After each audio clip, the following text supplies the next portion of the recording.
Hello and welcome to the Wheel of Crime podcast, the podcast where two ladies play games, mumble profanities, and laugh way too often. Also, this podcast does cover topics of sensitive nature, and as such, listener discretion is advised.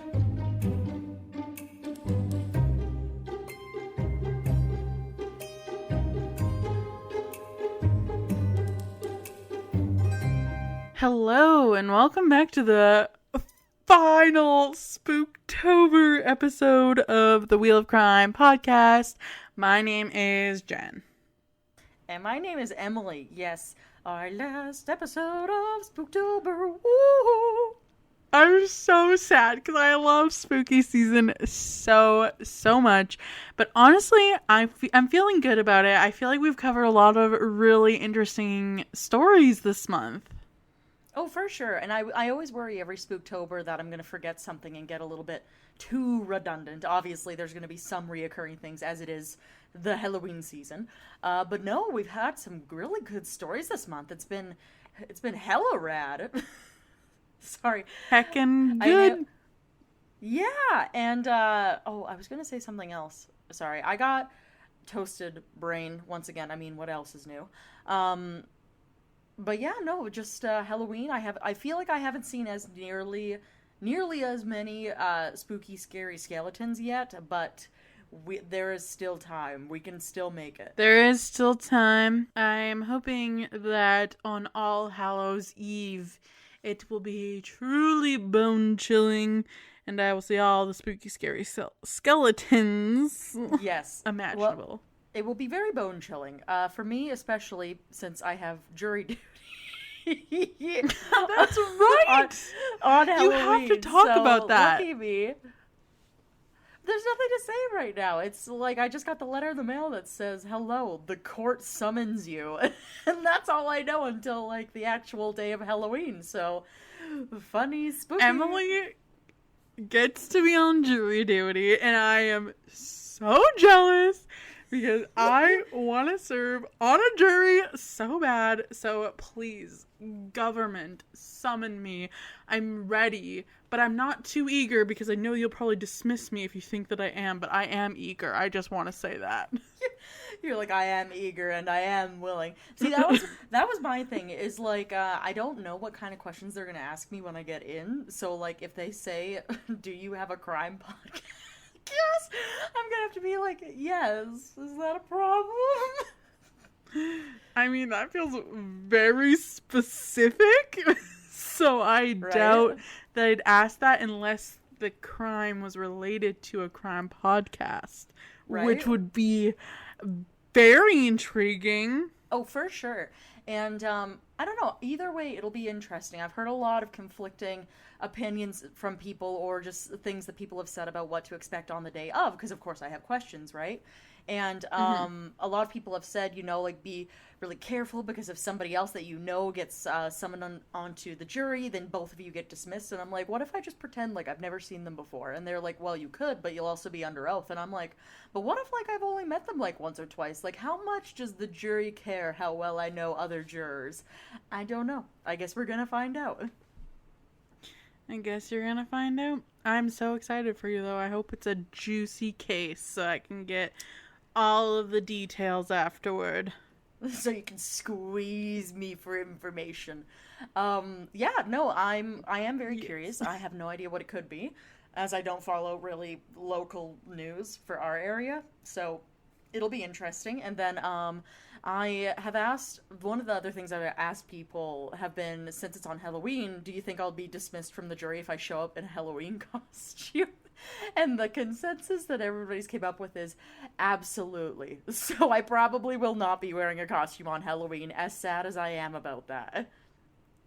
Wear, like, a subtle costume, Like, one year, I went as Joy Mangano, who is the inventor of the Wonder Mop, and no one knew who the fuck I was because I was dressed like a regular person, but I knew who I was, so you could do that. The Wonder Mop? What are you talking about? Just look it up. When I was this? don't. In 2017, I was living in BC. We were far away from one another. Okay, I was gonna say, homie, if you were about to say during the pandemic, I'm like, fuck it. I went as myself for Halloween then, because I don't think we were allowed to see people. That was like peak pandemic. I think Halloween was on lockdown for our area at least, right? Yeah, Halloween was canceled in 2020, but it's back on this year, baby. I'm really excited. Woo, woo, woo, woo, woo. Yes, I am stoked. So it'll be interesting for me, anyways, and we'll see how much information I'm allowed to share on this lovely little podcast post jury duty.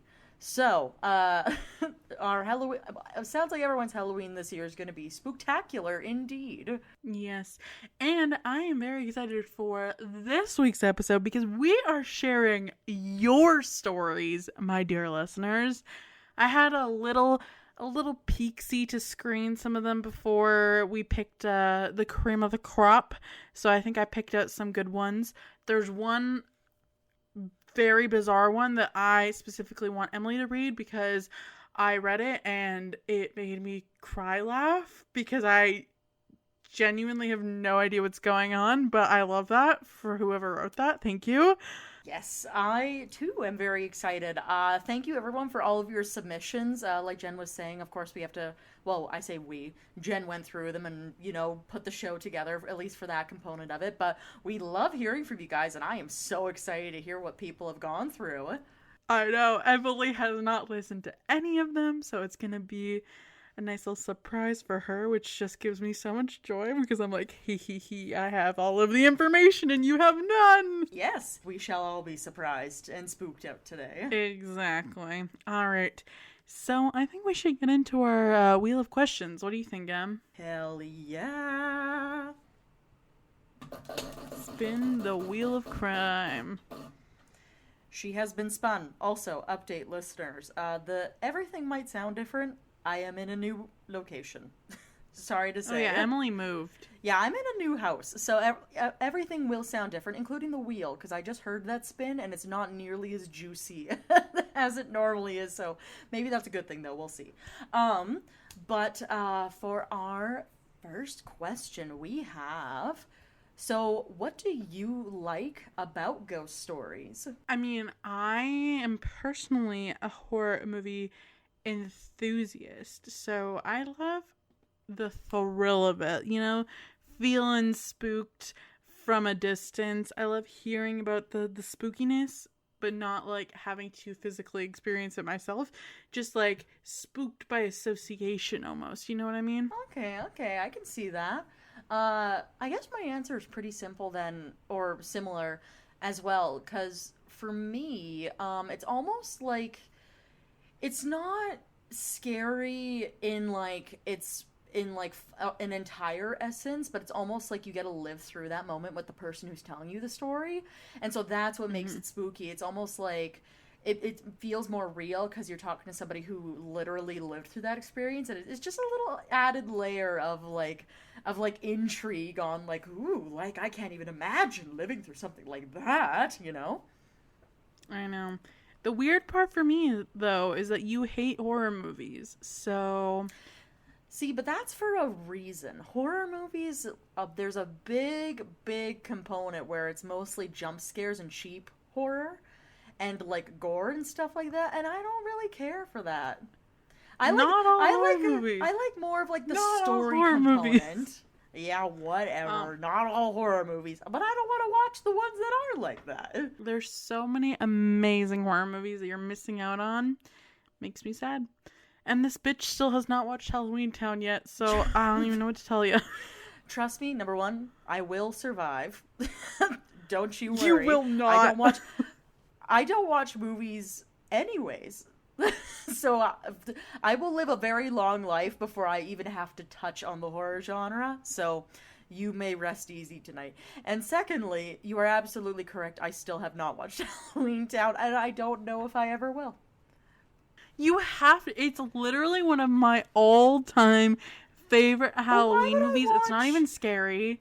But why would I watch a Halloween movie meant for people who were children in our age group when I am no longer a child? Because it's awesome? I don't know. Do you hate fun? Yeah.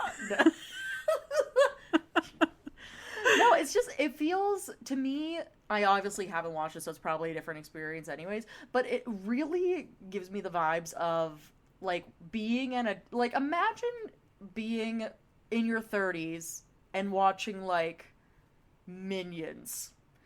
You know, Literally, like no, shut up. I feel like I'm out of that demographic.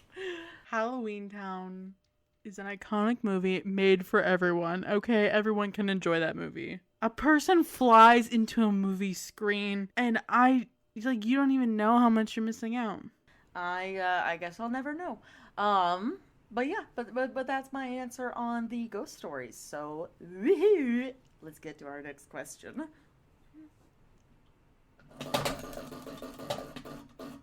What is okay? Obviously, we can't touch on this too much, so I'm gonna say from like your childhood. I'm gonna edit the question a little, okay?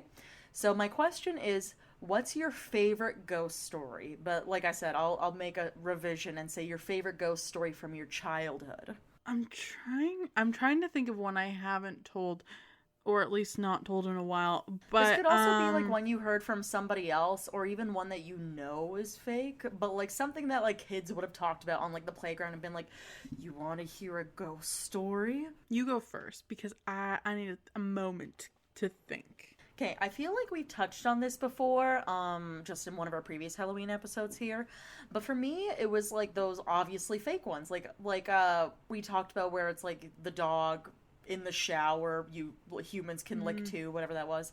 But I remember another one that I really remember vividly because it was a girl who was babysitting, and she's like watching TV, and there's this like really weird looking clown statue in the corner of the room, and she's like, that's a pretty fucking weird thing to have here, but she's like, whatever. And then like she's like watching the kid, and she puts the kid to bed, and then she goes back downstairs, and she notices that like the clown has like moved to a different room, and she's like, oh, that's kind of weird, like maybe it's like a toy or something. And so she's like, and so the parents call in to like check in and see how her like babysitting thing is going. And she's like, oh yeah, like I just put him to bed, everything. But there's like this really weird, like, what's the deal with the clown statue that keeps moving between rooms? Like, is it a toy? Like, what's the deal with that? And like the parents she just hears silence, and they're like, call the police. We don't have a clown statue. Spooky. I remember hearing that one as a kid. Yeah, right? And then as a kid, you're like, shiver me timbers. That's the scariest thing I've ever heard in my life. Oh, shit. I mean, I have a ghost story that I made up to scare my cousin when we were kids. That sounds amazing. I would love to hear it. So, my grandma, she used to live in BC, but then when she moved back to Alberta, she bought this like acreage type property, and in the front it had like a bunch of the what are those plants called? It was like kind of like a marshy type area in the front. It had like a little swamp or something in the front. A decorative swamp. Oh, so your grandmother's actually Shrek, and she's like, getting me swamp. Literally. So, anyways, we weren't allowed to play around this fucking swamp. Get the kids out of the swamp. And so, I remember one day we were, like, near the swamp, and we found this, like, old shirt or something, because, like, someone must have just, like, fucking thrown it there or whatever, like, when they were driving, because it was, like, on a road, so I'm assuming, like, trash just kind of ended up there. And so my cousin saw it, and she's like, oh, someone's shirt, and I was like, oh, you don't know why we're not allowed to swim in the marsh? And she's like, no, why? And I was like, well, the kid next door, he died. And he drowned because that's a mud hole at the bottom of there, and it just like keeps sinking you down, and that's why we're not allowed to play in it. And she's like, oh my god, like, and she thought like I was really hyping it up to make it real. And I remember she got really scared. That's a pretty convincing. That is pretty convincing. Like, if you told me that as a kid, I wouldn't have even questioned it. I'd be like, oh yeah, sure, like mud holes, like quicksand, obviously.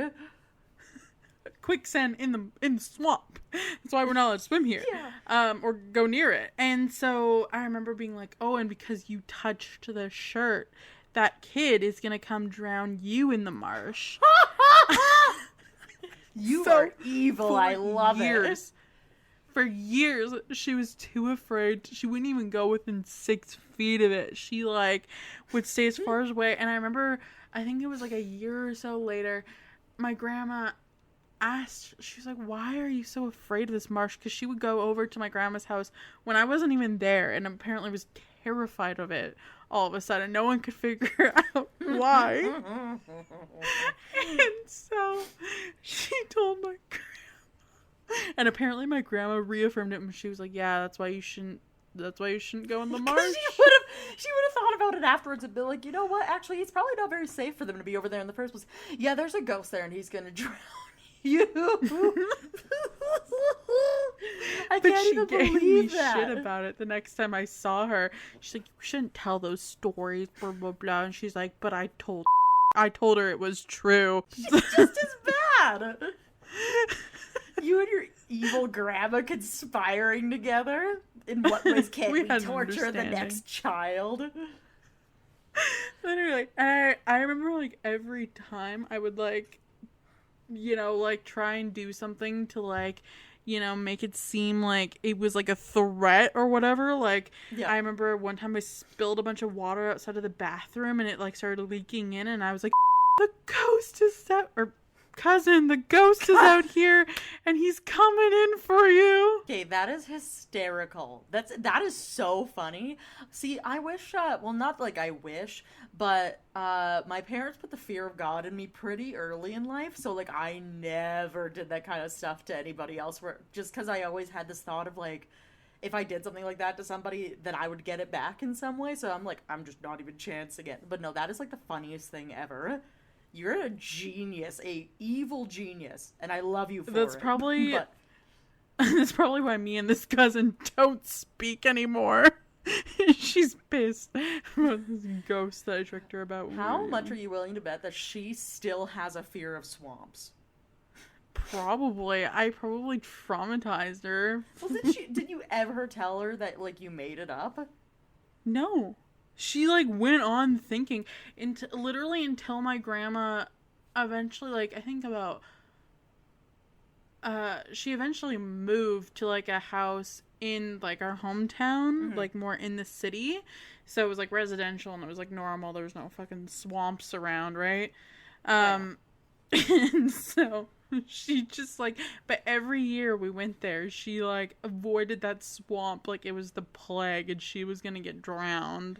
I bet It probably didn't help that I reaffirmed it constantly. Oh no, that definitely made it worse. But I am willing to bet that she probably still thinks that there was a boy, at least that there was a boy next door who died. Like, maybe not the ghosty part, but she definitely still believes that part. I can just feel it in my bones. You know what? I hope so. I hope so too. I like that. All right, let's spin for our next question. Well, our listeners now know I'm evil, so. Well, I mean, come on. If they've listened this far, they may have already known that. True. All right, that was a little juicy. All right, we're getting somewhere. So then, in that note, what is your least favorite ghost story that you've ever heard? So, how I would describe that is a story somebody's told you where it's so obviously made up or fake that it's stuck with you because you're like, I can't even believe somebody would believe that. Because I have one, and it's from that one person that we've mentioned a couple times on the podcast that you and I were neighbors with, who told me this story on a walk home once. I was just thinking about that person, and I was like, there was a story that person told me that I remember thinking was so stupid. So you tell it, because I can't quite remember. Okay, because there was this one story that she had shared with me, and it's a ghost story, because we were walking home, and there was always this one house that was, like, creepy-ish, but, like, obviously I mean, that used to be lived in. your house. Oh, yeah! Well, I remember my house as being the creepy house, but there was a different one. And it was, like, further down the road, like, maybe halfway between our old middle school and where we lived. And I remember her stopping once, and she, like, pointed at the house, and, like I said, a little bit creepier, mostly just, like, a brown, older house that was obviously lived in because there was vehicles parked out front. And she was like, Emily, I gotta tell you, that house is haunted. And I was like, okay. And she's like, yeah, sometimes when I'm like walking past here, I'll like look in the windows and there will be like the figure of a man standing in the window. And then I didn't say anything and we kept walking and I was like, homie, how do I tell her that like that's probably his house? He lives there. He lives there. And that stuck with me because there's multiple stories that she shared where, like, you know, you hear it and you're like, okay, so this is how we're rolling. Oh, all right. Yeah, I'm pretty sure I remember hearing that one from her as well, but I'll tell the one of that same girl who told me we used to walk by your house before we met you, and the story she used to tell me about your house. I would love to hear this because I never get tired of it. So the way, I think she had a few different versions, but the one that like stuck out the most to me is when she said that two crazy old, like, senior citizens lived there and kidnapped children to use as slaves for their landscaping, and there was like bones of like children who tried to escape buried in the backyard. And if you walked too slowly past there, that they would steal you and you would have to like, you would be enslaved there forever, never escape. Meanwhile, it's just That's your so mom, the literal nicest human ever, just with her army of children. Literally, I was gonna say, and then the reality is just one very tired mom and father with six children who are landscaping, and the mom's like, weird, I wonder why those two teenage girls just sprint past my house every day. I mean, this would have been like, I think fourth or fifth grade when she told me this. Okay. We might not have lived there yet. Or no. You did. Yeah, we totally did, because my family moved to that house when I was, I think, 6 years old. So yeah, that would have been us. I love that my parents, I won't even associate with this part of the story because obviously I was one of the children who were enslaved and buried in the yard at this point. I love that my parents somehow turned into the, like, neighborhood cryptids.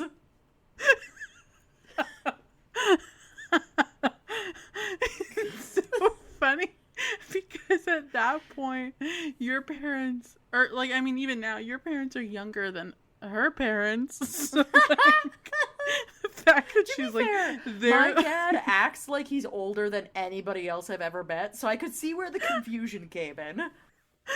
Like, literally, your parents are so youthful in comparison, and she's like, they're on their deathbed. Those people defy age. They're dusty, waiting to go.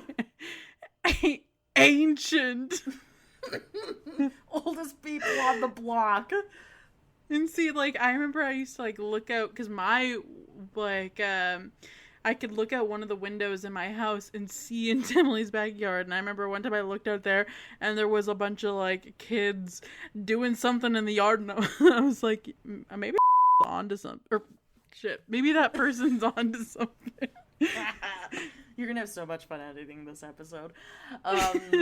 Yeah, right? And meanwhile, it's just probably me running away from wasps, and you're like, that child, she's enslaved.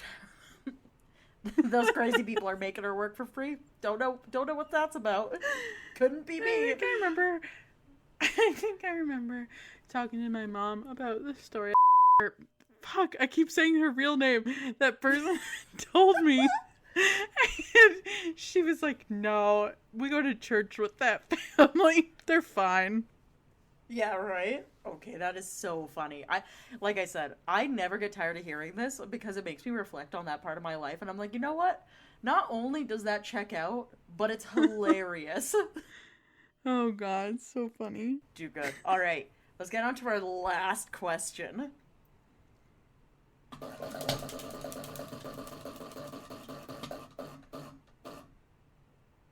All right, if you were a ghost, what would you want your origin story to be? Like, you know how there's certain tropes? I love to be a witch. I feel like that's a classic ghost origin story. Oh, yeah. She was a witch who died burned at the stake because she was evil. If you burn the black candle, she'll come back and fuck you up. That's a great origin story for me. I'm happy with that.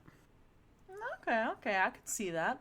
I want to be, like somebody, I love the whole, like, put to the stake idea, like, because you're just, like, so witchly, and obviously you're gonna live forever. Yeah. But I specifically want to haunt like an old building, but not like an old decrepit like crack shack. I want like an old castle. I want to be a castle ghost, like a spooky witchy castle ghost. Yes, you wanna haunt in luxury. Yeah, if I had to haunt a crack shack, I would have personal beef with that. And so with that, lovely listeners, in case you didn't know, I'm going to describe to you what a ghost story is. So, a ghost story is any piece of fiction or drama that includes a ghost or simply takes as a premise the possibilities of ghosts or characters' beliefs in them. The ghost may appear on its own accord or be summoned by magic. Linked to the ghost is the idea of a haunting where a supernatural entity is tied to a place, person, or object. And ghost stories are commonly examples of a different thing called ghost lore, which I thought was kind of funny. That is funny. I'm very, very excited to get into these stories. So, I have shared with Emily a document. So, do you want to take away with the first story, Em? Yes, I will get right on our first story here. So, so the first one says here, I have a pretty scary story. I haven't really told anyone except for a couple people because it really messed me up. Basically, I used to sleep in this other room, and I ended up wanting to move out because of this experience. I was sitting in my room doing my makeup in front of my mirror, and I had this dresser pushed up against the wall where you could see in my mirror while sitting in front of it. Anyways, I was doing my makeup, and I heard something whisper in my right ear, and I naturally turned around to see what the fuck just whispered in my ear. And instead, when I turned around, I didn't see what I expected. Instead, I saw the top part of something that looked like a shadowy head slinking down behind the dresser. Okay, Oh, that's no. vomitous. I can't even. Okay, hang on. Head disappearing behind the dresser. Love that. So I turned back around so I could finish my makeup as fast as possible. And I looked back at the dresser, and I could still see the shadowy figure barely peeking out from behind the top of it. I'm obviously terrified. Listen, she's like, I'm afraid, but I have to finish my makeup. That was my thought too. Just I gotta blast this eyeliner. I'll just whoosh, whoosh. I gotta get out. It's gotta match. I gotta get out of here. Sis, do it somewhere else, girl. The hot people don't die in movies. I know this. Oh my god. Oh my god. Okay, but just quick sidebar, that totally reminds me of when we were going to school and you would show up to pick me up from school all the time with your makeup half done. You'd have like mascara on one eye, and you'd be like, we gotta go to school. Okay, I only forgot to put mascara on both eyes one time. One time. Man. I think it could have been like every day from what I remember. I was usually disheveled, but not quite that disheveled every day. That's true. I think both of us used to like fly to school with wet hair and like splattered on makeup and coffee shaking in our hands. Literally. Right? All right. Back to where I was. So, blasting on the makeup, and then look back at the dresser and can still see the shadowy head barely peeking out from beyond the top of it. I'm obviously terrified at this point, not knowing what I've seen. So that's the thing, too. This is obviously in the morning, which is almost scarier because you expect something to happen at nighttime. You don't expect that during the day. That is very true. People usually feel safe during the day from their spooks, but apparently not this listener. Apparently not. So I'm terrified at this point, not knowing what I've seen. I go to school feeling weird about it all day. Get home and things are totally normal and fine until I have to go to bed. I stepped into my room and just was overcome with some really bad feeling. I went to bed and tried to sleep facing the dresser, but I just couldn't do it. And it was like something was watching me, and I could only sleep facing the other direction, and I was so scared that I ended up trying to put a salt circle around my bed for the fear that there was a demon or something in my room, which honestly, I have been scared badly enough before where I've totally done the same thing, where I've been like, you know what? I'm not playing these games. I plan on living another day.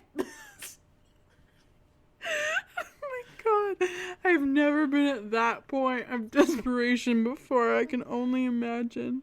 Oh, I'm literally crying. I totally get it. Let's see. For the fear that there was a demon or something in my room or a really bad evil thing. And anytime I walked into my room, up until the day that I moved out of it, I felt like I was constantly being watched, and there was always a very evil feeling in there. After I moved into my current room, I went to my very religious grandmother's house, and she said that there was something attached to me. Which, again, if I went to see a religious relative and that's one of the first things they said to me, forget about it. Just, first of all, I'd be like, what exactly are you seeing? And how is my makeup? It doesn't look okay. I did it really quickly. I have to know. So, and then they say, I almost shit my pants. Yeah. Checks out. Same. Not even joking. And I was like, what? And then she prayed over me, and I have not experienced any of those bad things that happened to me in that room ever again. An impromptu exorcism. That's a first. That is literally, so, I have a suspicion on who this is, but obviously I'm not going to say who it is, but there have been conversations in my family about an impromptu exorcism that happened, so this clears it up. It's funny because I took this person's name. They put their name on the submission for this one. Yeah. So I took her name off, but yes. Yes, but no, that is really spooky though. Just with that particular house though, and like the room she was staying in though. Yeah, spooky shit for sure. Not totally surprised that's the direction it took, especially because there have been shadow figures seen in that house before. That is very spooky. Yeah, I don't know if I ever mentioned this, but my sister Abby saw a shadow figure in the basement of that house where she thought it was our brother, and it was the same like shape of our brother, but they knelt behind the couch and she went over to like go look at them and be like, oh hey, like why are you down here, why aren't you in bed? And nobody was back there. It was a shadow figure pretending to be Aiden. Oh my god, that's I horrible. know, she told me about it, and like my eyes started to tear up. I think we've talked about this, where I hear something really spooky and then I get goosebumps on the back of my neck and then my eyes tear up, and I was like, you didn't see that. No, tell me it's not so. Tell me it's not true. Oh my god. Okay, well, I'm going straight into number 2. Okay. They say, hello, ladies. Long-time Arizona listener here. That's exciting. Hello. Oh my god. Hello. That is so exciting. Long time. Hopefully not too long. Hopefully not from the first episode, because things were pretty rocky back then, not gonna lie. They definitely were. But glad to know you stuck around anyways. That's miraculous. I love this for you. And for us. Yes. I just love this. This is great. So, they say, this is a bit of a long story, but this is the worst paranormal experience I have ever had. My brother and I used to share a bedroom when we were kids. He was 4 years older than me, but we were pretty close growing up. When I was around 8 years old and he was 12, my family moved and we both got our own bedrooms in the new house. My brother was really excited to have his own room, but it was something I was feeling pretty anxious about. The anxiety only continued to climb when I found out my new room was in the basement. I do not like basements. I find them very creepy. Sam. That is super valid. I am also somebody who used to be a basement dweller. It never gets better. Everybody's like, oh, but it's so cold down there. And I'm like, okay, so that's like the one good thing that we have. And then we also get the spiders and the darkness and everything else. And like, the house and the moving spookies. and other things. That's amazing. Love that for us. Don't love that. But my mom was really trying to convince me things would be okay, so she bought me some new room decor, we repainted, etc. I should mention that my room was the only room in the basement. My brother and my parents were on the main level. The place was really starting to feel like home and everything was normal, so my anxiety slowly dwindled after a few months. However, oh no. Oh boy. I don't like where this is going. I really hate when I really hate when people say stuff like that, because I'm like, oh, we're just gonna take a turn for the worse. Okay. It's about to get worse. During Christmas that year, things started to get weird. I always locked my door. Christmas. Spooky Santa. No! That's another thing. No spooky at Christmas. That's not the time here for it. Wrong season, ghosty. You're supposed to come at nighttime. We talked about this, and it can't be at Christmas. You can get me in the fall at nighttime, where it's like where it's valid. Where I feel okay about it, and it's like fun to be spooked, but not at Christmas. Okay, all right, I'm ready. I'm ready, but I'm not. During Christmas that year, things started to get weird. I always locked my door at night, and about a week before the holiday, I woke up to some scratching that sounded like it was coming from my door. And when I turned on my bedside light, the door was wide open. Oh my god, okay. I literally just got goosebumps all over my back. Are you shitting me? I could cry! No! I was really unsettled. Yeah, unsettled? Me too. I'd be bawling my eyes out and shitting my britches. Are you kidding me? I was really unsettled, but maybe I forgot to shut it? ? The next night, I heard the scratching again, except for this time it sounded like it was coming from underneath my bed. No. I'm gonna throw up. I might. Don't start with me. I might. I really hate that for this person. I'm like sweating. I can't do this. It was loud and I woke up in a horrible sweat. I turned on the light again and the door slammed shut. No! To say I almost shit myself would be an understatement. Oh, hell no. Hell no. No. I would be sprinting out of that house. Are you kidding me? I would have had a heart attack on the spot. Absolutely I would be no like, way. I can never return. This is it for me. Yeah, we're done. We're cut. This is over. You done. For the next week, I slept in my older brother's room, terrified. That's valid. Oh, yeah. Christmas came and went, and it was almost the new year. My brother spent a long time reassuring me. I think he wanted his room back, and we decided he would spend a couple nights with me in my room so that I could start to feel safe again. The first night back, I woke up to a quiet thumping sound. When I opened my eyes, I saw my brother banging his head into the door. He'd never been a sleepwalker before, so I was unnerved. I got up to try and stop him from hitting his head, and when my feet touched the ground, he suddenly stopped and turned to me.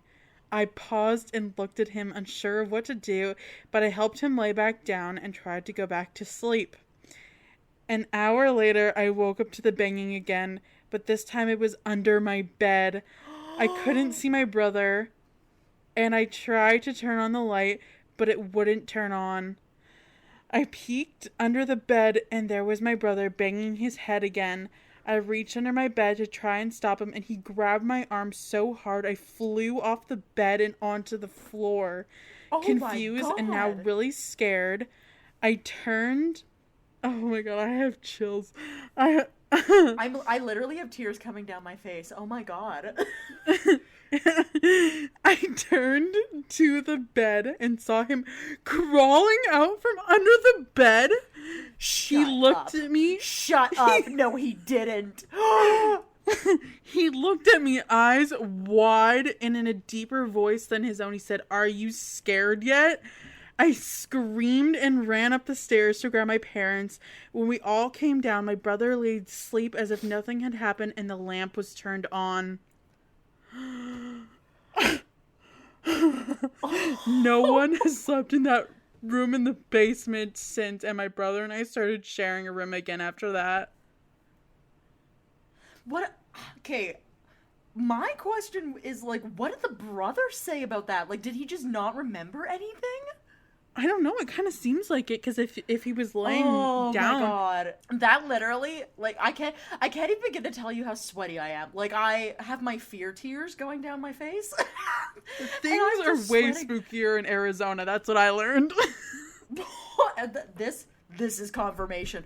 But oh my god. Confirmed. Oh my god. That literally made me nauseous. Like, especially the part where, like, where it continues on, where the brother is staying with her and she can't turn on the lights and he's banging his head against the door. I cannot. No, absolutely not. I would leave my brother behind. The first time I'd be like, you know what? No, it's not right. You can have the demon room. I love you, not this much.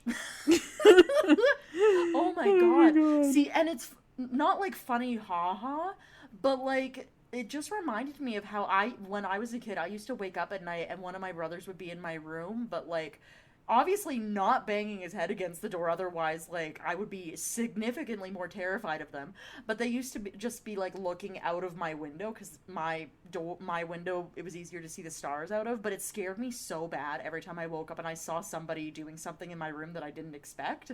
So I can't even begin to unravel all of that.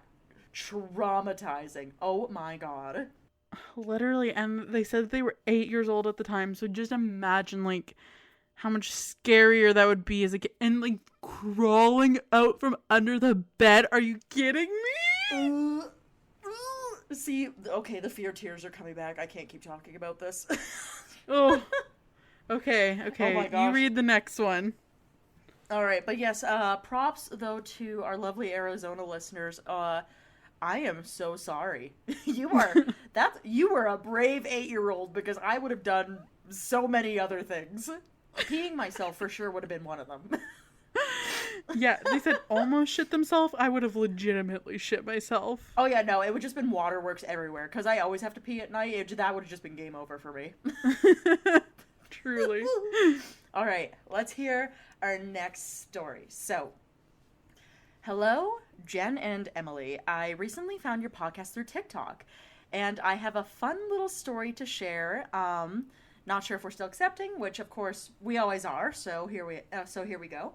I can't remember how old I was exactly, but I think I was about 2 or 3 at the time.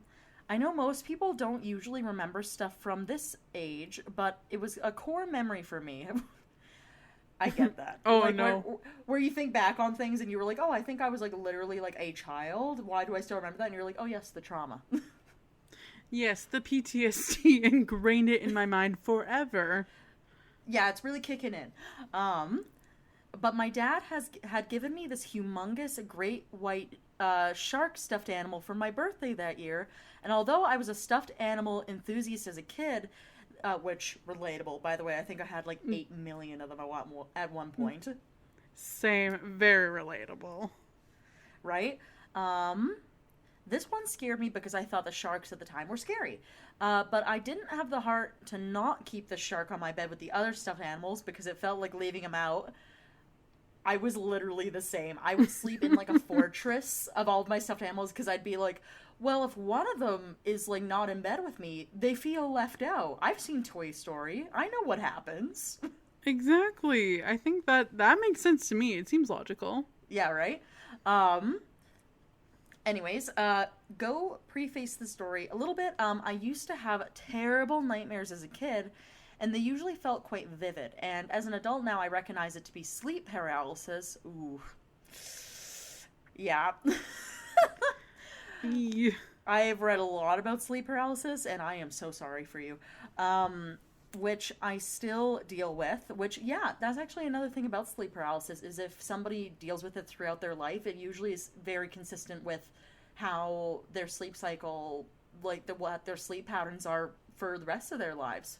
So if you have one, you're more likely to have another one, but if you've never had one, you may never experience them unless you have one down the line, and then it'll start happening more frequently. Oof. Well, I hate Just as a that. fun Hopefully it fact never for you. happens to me. I had it happen a couple times in the past, but that's a Ugh. story for another time. um, well, okay, I'll share quickly, just since we're on the topic. But no, I had one once where I was sleeping on my back, and it was the same thing where you're literally paralyzed. But I thought I saw a like cat that had like climbed through the bottom of my door when I was at my parents' house when I was like a teenager. And I Mhm. watched it crawl up the wall, and I couldn't turn my head to look at it, and it crawled on my ceiling, and I could see it just above my head, and its neck and like head did a complete 360 or a 180, so that like it should have been looking at the ceiling, but it was looking at me. And Right. then its head kept getting longer as it like stretched from the ceiling down in front of my face, and I couldn't move. That's horrifying. Oh yeah, terrifying.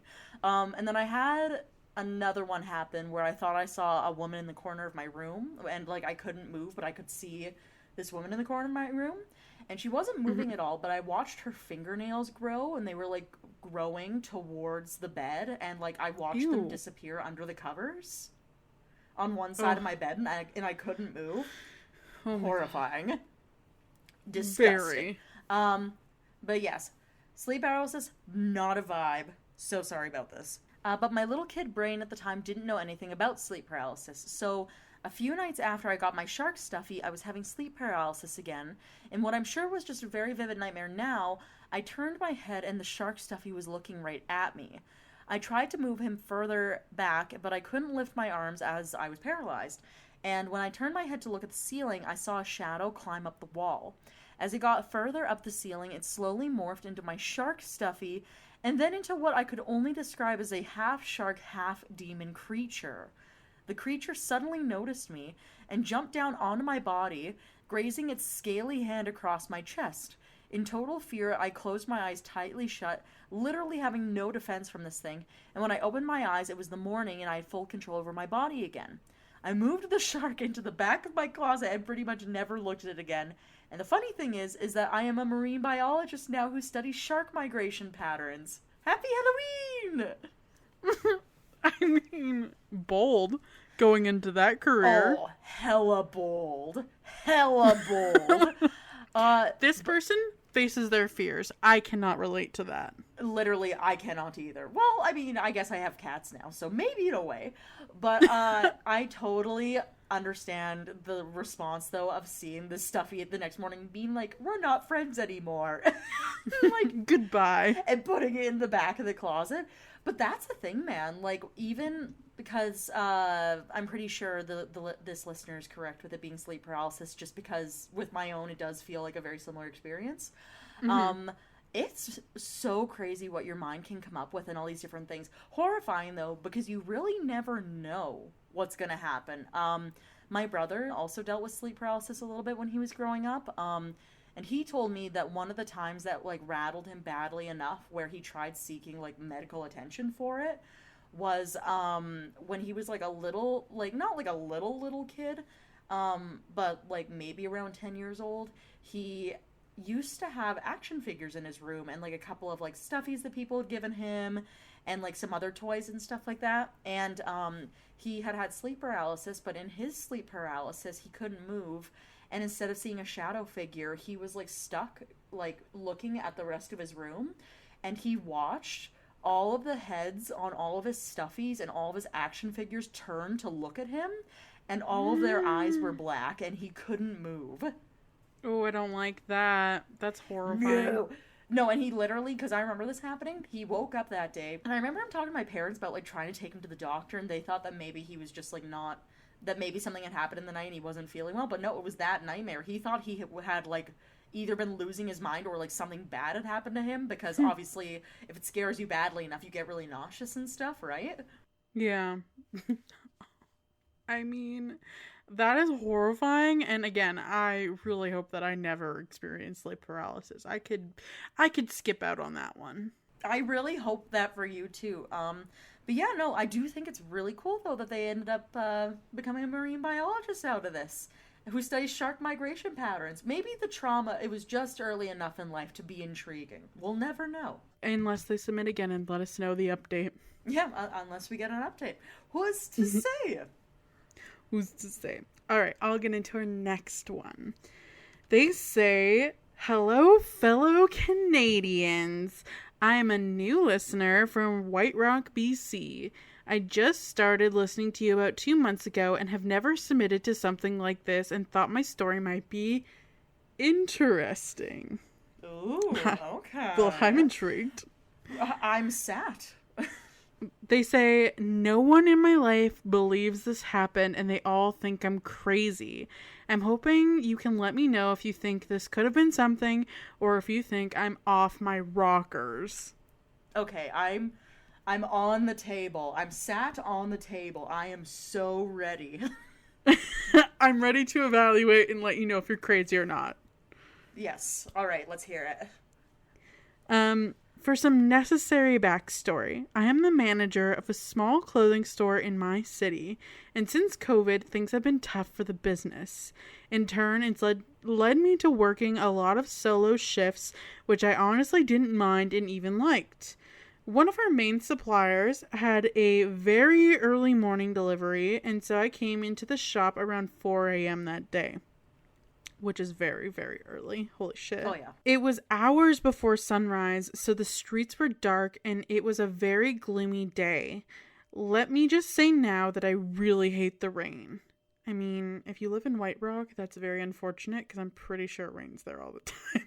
I was gonna say, even British Columbia, which, honestly, though, like, it's like living in Alberta, which we do, and hating the sun, which I do. So, I can relate. So I guess it checks out. It does check out, though. They say, "I got to the shop and the phone was ringing. I answered it and it was the shipment delivery person letting me know that she was almost there and would be a bit early. Great. She did the delivery and 20-ish minutes later, I was alone again. I got to work right away putting everything away. I usually start by cutting open all of the boxes so I can figure out how to sort it after. I did that and I saved 2 big boxes for last. In those boxes were a couple of new mannequins. After I got rid of the boxes, I couldn't find my knife. The mannequins were in bubble wrap and a bunch of tape, so I decided to unpack them last. I took my last box of stock up to the front and was refolding the sweaters when I heard a noise from the back. No one else was scheduled for that day, and it was around 6 a.m., so the shop wouldn't be open for another few hours. I moved towards the sound, and about halfway there, I realized it was the sound of tape ripping and bubble wrap popping. Oh, I don't like that. Okay. Confused, I opened Wait, she said she was alone, right? Like, there's nobody else who's supposed to be here? Okay. Ugh. Confused, I opened the door to the back room and the mannequins were completely unwrapped. Stop. No! Okay. Listen. Okay. I'm still Listen, sad. no. Okay. I would be leaving this store. Me personally, I'd be out of there. Okay, again, like, speaking of shivered timbers, my mind would be like, okay, like, am I, like, not alone in here? What the fuck is going on? In a complete panic, I checked all the doors and they were still locked. I came back up to the front where the sweaters I had been folding were, and my missing knife was sitting on top of the pile. Oh no. I have a thought about this already. But I'll wait for you to finish telling the story. Since the doors were locked, my only logical explanation is that it was a ghost or something, but my husband thinks I just misplaced the knife and got confused. He thinks the sounds of the bubble wrap popping was the rain outside, but I really don't think so. Please tell me your thoughts. Okay, this reminds me of something else that I read about a long time ago. So I think I covered this as a topic. Poltergeists. So it is it's a type of ghost that specifically does things where they're like, they can pick things up and move them around. Like, they have more of a physical presence. But it's not, like, truly a ghost. But this screams poltergeist activity. Yeah, I really want to know, like, if anything else happened, you know? Like, after See, that? here's my thing though, where I totally understand where our listeners coming from too. When you're alone and things happen that are spooky, like it's so easy to try and have other people explain it away to you, especially if they haven't like had a spooky Experienced experience. But like if something happens, especially during the daytime, it's not like you just like went to sleep and woke up, you know? Like you can kind of like you're in check. Like you're checked in. You know when something's happening, right? Your mind is alive. Oh yeah, right? So I don't know, like for me what gets me is the hearing bubble wrap being removed and knowing that was on your checklist to do that and then seeing it already done. Like I said, And the poltergeisty. missing, I don't like and like it. the misplacing of the knife while she's in the back cutting the boxes, and then all of a sudden it's by the sweaters. Yeah, Like, that's right? weird. That's what I'm saying. So, homie, no, I do not think you're crazy. This is definitely something where I've read like multiple different accounts of people explaining very similar things, and pretty much everybody attributes it to poltergeist activity. So that's my vote. But I like mean, I don't said, know if us telling who's her to it's say? probably a poltergeist would make her feel any better, but like, Probably not. But maybe like, validated? that to me, maybe. But that to me is what it sounds like. Because like I said, if you're checked in, you know what's happening around you. So I don't know. That would be my theory, though, because it does sound really similar to like poltergeist stuff that either I've read or talked about. I can't remember if I've covered it yet, but Ugh, very spooky. I don't like that. So the next story is the Cuckoo Bananas one that, as I read, made me cry laugh. So I'm just gonna let you jump right into that one, because you have no even like concept of what it is yet, and I'm very excited for you to find out. okay, I am curious to see what would make you cry laugh because I've seen movies with you and you never do that. So I'm very curious. All right, let's see. So, while investigating the death of a local mechanic, a hopeful housekeeper called Andy Sweet. Sweet. Is this a Bones episode? I don't know. Hang on, I'm just gonna keep reading. Okay. While investigating the death of a local mechanic, a hopeful housekeeper called Andy Sweet uncovers a legend about a supernaturally cursed tiny sausage circling through Cornwall. Okay. Is the tiny sausage a man? I'm just gonna keep reading. I don't know. Keep reading. It gets weirder. As soon as anyone uses the sausage, he or she has exactly 32 days left to live. So is the sausage a dildo? Is a dildo circling around Cornwall? A haunted dildo circling Cornwall. All right, I'm intrigued. I'm on board.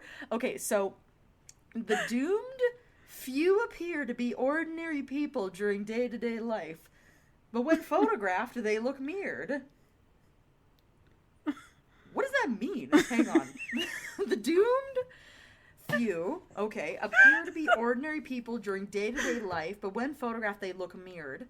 Okay, so, like, if you photograph them, they're, like, backwards, I'm guessing? In, like... Don't know. That's what I'm going with. A marked person feels like a greasy donkey to touch. This feels like something an AI wrote so far, but... It does. It really does. So bizarre. A greasy donkey, all right. So, Andy gets hold of the sausage, refusing to believe in superstition. A collage of images flash into his mind. A fragile elephant balancing on a wild mechanic. A old newspaper headline about a boating accident. A hooded flamingo ranting about legs and a drinking well located in a quiet place. Okay.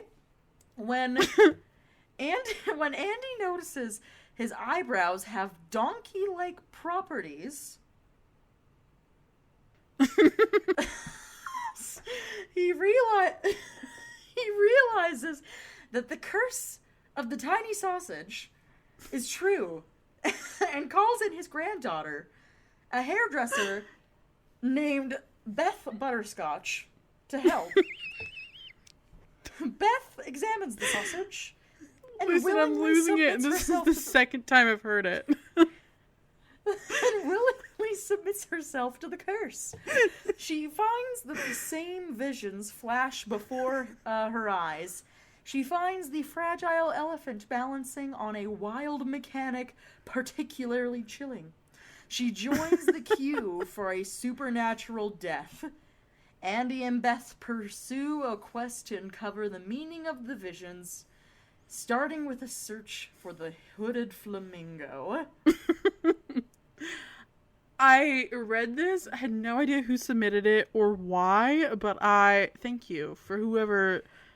Beautiful. Eloquently done. Here's what I've summarized. Okay, so I've cried laughed twice. Okay, so here's what I figured, okay? Obviously the tiny sausage is a dildo. We got that figured out. They have just over a month of life left after using the dildo. That's tiny. Doesn't seem worth it so far. They feel like a greasy donkey, which... that is a curse. I am very sorry to hear. That is a curse. Oh my god. Okay, so then... the death of a local mechanic. Okay. So then, I'm assuming that this fragile elephant balancing on a wild mechanic is, like... the mechanic died by being crushed? Maybe? And then, somebody had a boating accident. Maybe it was the hooded flamingo who really wanted a drink? And now the man is turning into a donkey along with his granddaughter over a shared dildo. And now they're looking for a flamingo. That's all I got out of it. Oh my god. Emily's cat just put its fucking hand in front of the camera and I genuinely jumped. Ugh, not a good time. I don't know. It feels like a weird detective story, but thank you for whoever submitted it. It is brilliant, to say the least. It's very precious, and I will hold it dear for the rest of my life. I will hold it dear to my heart. Alright, so I'll move on to our next one then. Okay. Oh my god, I need to emotionally recover after that one. I could see you, like, holding in your laughter the whole time as I, like, tried to figure out what I was reading as I was reading it. Oh god, okay. Hey, Em and Jen. Okay. Hey, Em and Jen. Long-time listener, first-time replier here. I haven't had many spectral occurrences, as you would say, but one thing from my childhood has always stuck with me. I grew up in a small city, kind of a shabby part of town. I have two older sisters, but was always closer with the younger of the two, who I looked up to a lot. She was the one who put me on a long path to loving horror films, and she used to be super into them with me. That's not the case anymore. Ooh. Oh, alright.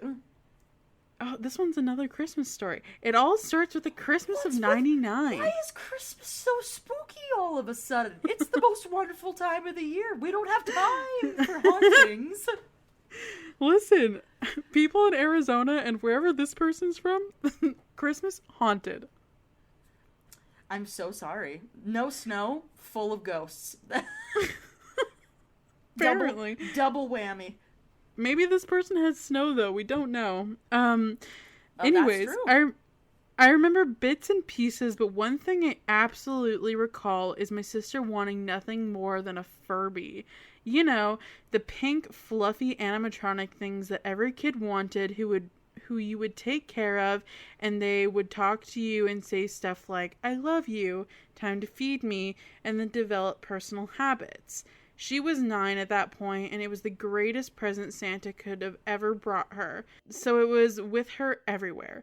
Rides to the grocery store, sledding, hidden in her backpack at school. But as you might expect, things change. If kids are known for anything, it is that they will always that there was always a new toy to play with. So after a while, her Furby became another thing for the toy tub, and then the closet, and eventually it was kind of forgotten. Years later, my sister would be nearing graduating high school, and this is where things started to change. From my bedroom next to hers, I would hear strange noises coming from next door. It started faintly. Scratches. We had mice. Sorry. Yeah. Scratches. Scratches. We had mice every once in a while, so I always chalked it up to that. But they would go on for months on end, and we put up traps to try and take care of them. Then we could hear shuffling coming from my sister's closet. One night, she came to wake me up. Mind you, I'm like 12 at this point, and check her closet for her. So she's like 17, graduating high school. She wakes up her 12-year-old sibling and is like, help? Listen. That is me. I am she is me. I do not care how old people are. If there's some spooky shit going on and anyone else is in the house, I'm like, this is your problem now. you have to look. This is your job. I'm sacrificing you to the closet demon. Yeah, I'm like, listen, I've done my time. The investment is worth it. You still have time. You go check it out. Oh my god. I once again thought it was a mouse and turned the light on. I couldn't see any mice, but from the tub in the corner, I could hear something mechanical coming from the area. We pulled out the plastic tote and pulled it and opened it. Writhing among Polly Pockets and plastic animals was her Furby years later, attempting to get out of its makeshift prison. We opened it up and took out the corroding batteries and threw it back in the tub. Everything was fine for a couple of weeks until one night. I was once again woken up by my sister, but this time something was off. Her face was white and her eyes were wide. She told me a voice was coming from her closet and she didn't know what to do. I told her to get Dad up to help, but forgot that he was off working nights, so I reluctantly agreed to check out her closet once more. I could see why she was so freaked out. Upon opening the closet, the light was already on, and to my fright, the Furby was sitting on top of the tubs looking right at us. Shut up. It's fucking possessed. I hate it. I hate Furbies. My family also had a Furby. I'll get into it later, but please continue. I hate Furbies. So they said, "You're joking with me, right?" I asked my sister, and she began to cry. From the closet, the Furby, without its batteries, began to shake forward, its eyes fluttering, and then it said, "Love me, hug me, feed me, feed me, feed me." And in a deep, warped voice, it finished with, "I'm hungry." Stop! Before shutting off. No! I'm hungry. No, that's it. That is it. No more. We took it outside and threw it straight in the trash. Something wasn't right. We had to get rid of it. If only that had actually worked. My sister would find the Furby in her closet once again when she had gone away for college. No. So she moved away for college and the fucking Furby shows up? Are you kidding me? I would pass away. Are you kidding me? Absolutely not. Absolutely not. Still without its batteries, still asking to be fed. She lit it on fire in her sink that time and threw it in the garbage behind a 7-Eleven. Every few years she swears she can hear the voice coming from her closet, but she doesn't check anymore. She's scared it will be there again. Kay! I was about to tell you that lighting them on fire is the only way, because you remember my family's Furby? No. So my family had a Furby, and I never had any issues with it, but my youngest sister, Natalie, she claimed it at one point.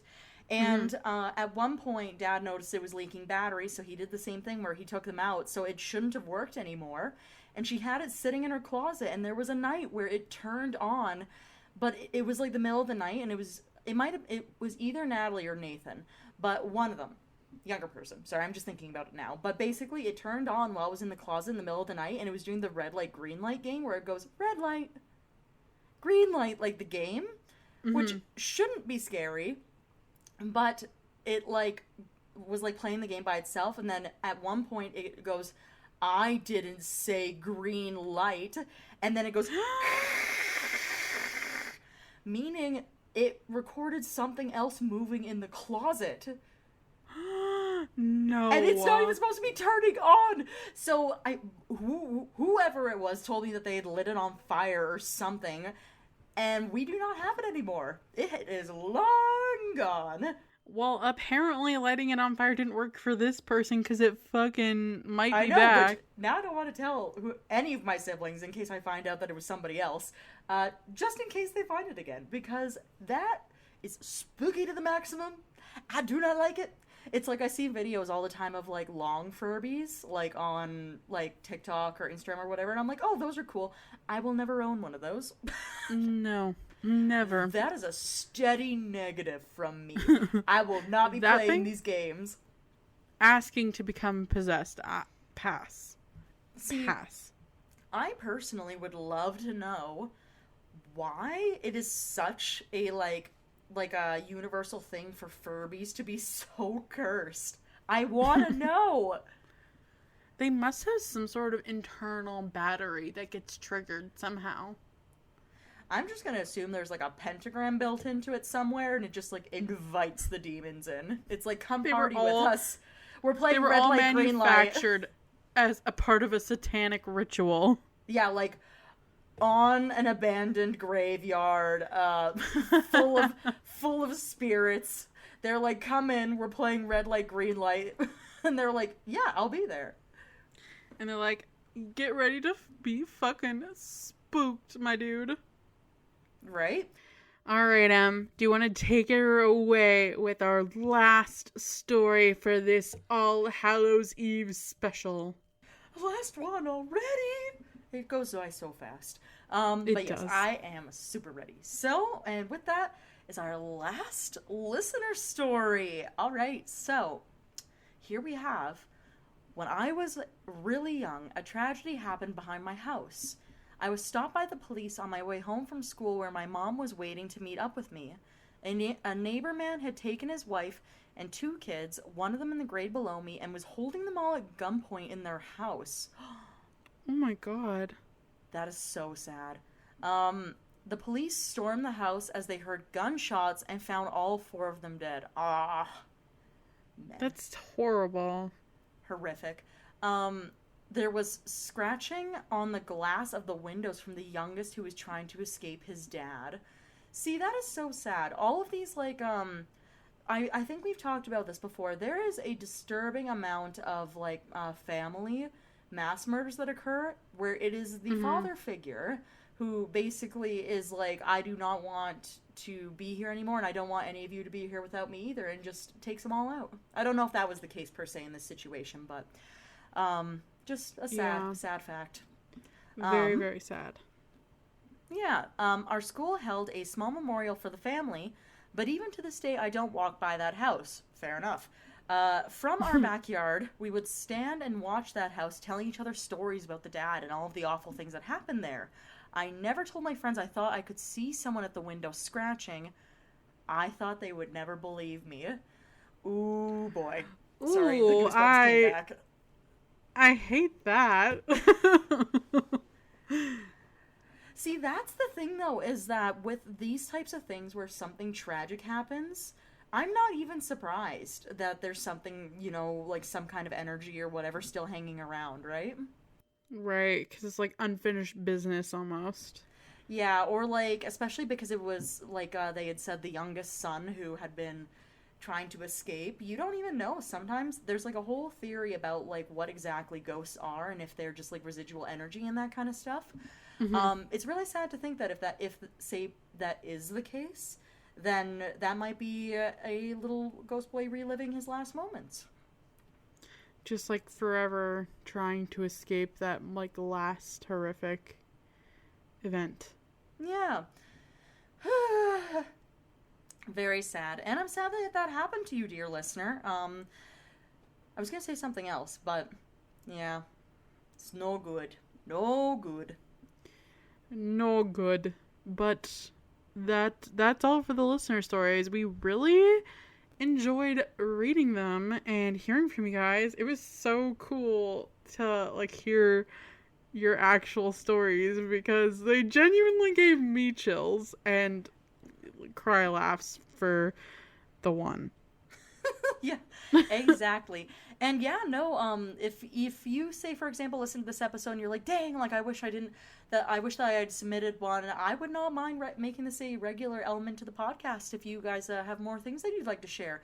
Feel free. Crime stories like our last one here, or just spooky stories. It doesn't have to follow a particular theme. If there's something you want to share, go for it. I personally really, really enjoy it. Yes, we are going to leave the Google Doc forum open year-round, I think. It is anonymous, so feel free to submit to there and tell us all your juicy stories because we really like to read them. Yes, and if, say, for example, unlike today, you want to tag your name to your story or include anything else, you can do that as well. But yes, all other submissions do come across as anonymous, though, and you can keep them that way if you so please. Either way, I had a lot of fun today. Thank you all for joining us. It's been a real good spooky slice. Spooky slice, yes. Spooky slice. And I am excited for all of us to enjoy this, the rest of this Halloween season while it's still here. Yes, and I think that's the end of our episode today. Yes, if you like today's episode, you can leave us a review on literally wherever you're listening to us. 5 stars is what helps us reach out to new listeners. You can say anything you want. It would be greatly appreciated. Besides that, you can also check us out on our website, which is www.wheelofcrime.com if you want to find out more about who we are and what we do. We also have a Patreon if you'd like to donate to the show at Wheel of Crime on Patreon. And there's different tiers and different rewards and all that kind of stuff if you want to be able to support us that way.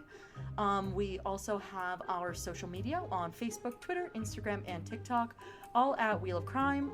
And lastly, we also have our email, which is wheelofcrime@gmail.com if you want to reach out to us that way and talk to us. We love hearing from you guys. It doesn't really matter what you have to say. Yeah, just appreciate you. That's all I got. Yeah. And with that, unfortunately, next week not unfortunately, we're gonna go back with the bang. Disappointingly back to our regular programming. But yes, we will be back again next week with another little crimey and wheelie story for you guys, and it's good old regular fun. Yes, I have a very good story to start off November for all of you, so it'll be great. I'm just sad that Spooktober is ending, but yes, that's it. That's all, and we will see you next week for another new episode. Okay, bye! Bye! Happy Halloween! Happy Halloween! Happy Halloween!